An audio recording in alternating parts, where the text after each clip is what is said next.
This is CPE 133, Free Range Verilog Foundation Modeling, Chapter 11. This is the second lecture in this chapter. It's relatively short. So the disclaimer, look, you gotta be out there cranking out circuits. You're not going to learn Verilog by talking about it or listening to other people talk about it. Actually got to get down, do it, make mistakes, correct those mistakes. That's where the learning happens. So we're talking about latches and flip-flops in this chapter. So latches and flip-flops are both 1-bit storage elements. Difference being that the flip-flops are synchronous, meaning the changes in the output of the flip-flop are essentially synchronized with some type of active clock edge in the circuit, which is essentially, this is our little active clock edge in our D flip-flop. Latches are considered level synchronous, are level sensitive, which means they're asynchronous, which means they can change anytime the inputs change. The outputs can change anytime the inputs change. Most of the design we work with happens to be synchronous, so latches is just kind of an academic exercise. So once again, it's tricky stuff.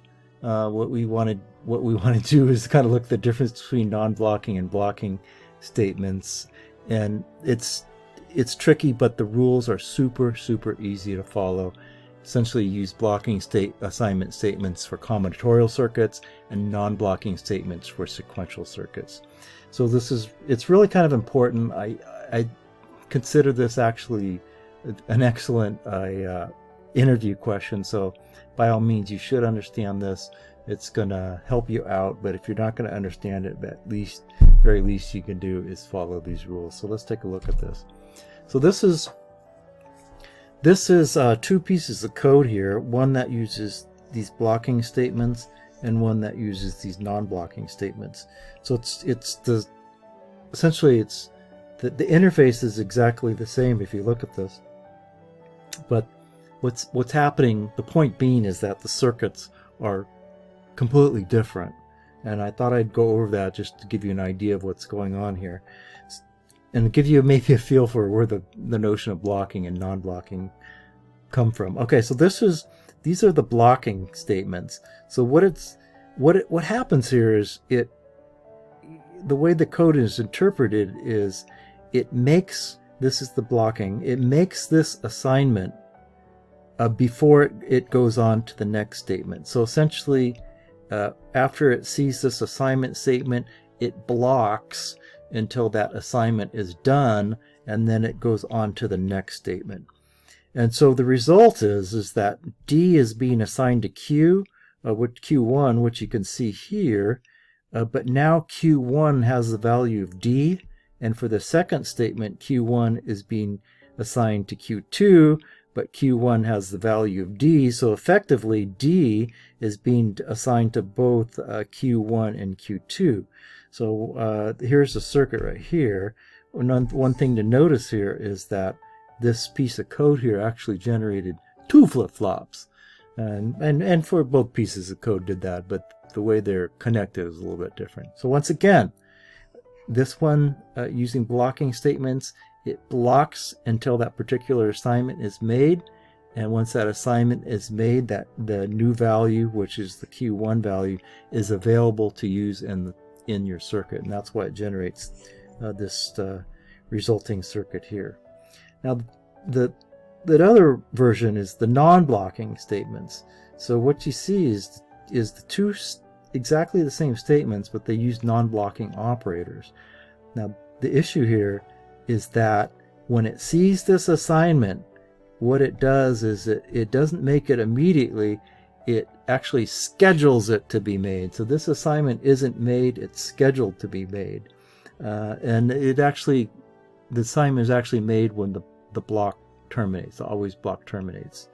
So what happens is the value of D doesn't actually go into Q1 until the always block terminates. So this assignment statement here, it's assigning Q1 to Q2, isn't using the new value of D, it's actually using the old value of Q1.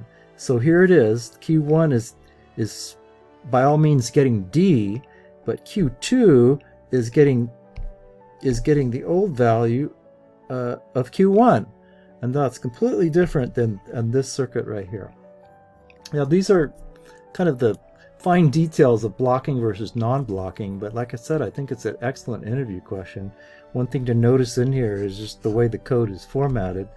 There's two assignments being made inside those always blocks, which is why we have two flip-flops here. They're flip-flops because the assignments that are being made are scalar quantities. They're not vectors, they're not buses. So we'll be working with vector quantities in our chapter on registers. And so that's the cool stuff. Lastly, it's kind of instructive just to go back over everything we've learned here. We have two types of design, digital design, combinatorial and sequential designs. So sequential designs, typically, particularly synchronous sequential designs, we're going to model them using one of these two functions here. Once we do that, it is going to generate a synchronous sequential circuit. And when we make those models, we are going to use non-blocking statements. So for combinatorial design, what we need to do here is, number one, the sensitivity list should include every possible input signal. You should never include these two functions in a combinatorial design. If you do, it's not going to be a combinatorial design. All the statements in your always block that you use in combinatorial design should be blocking statements.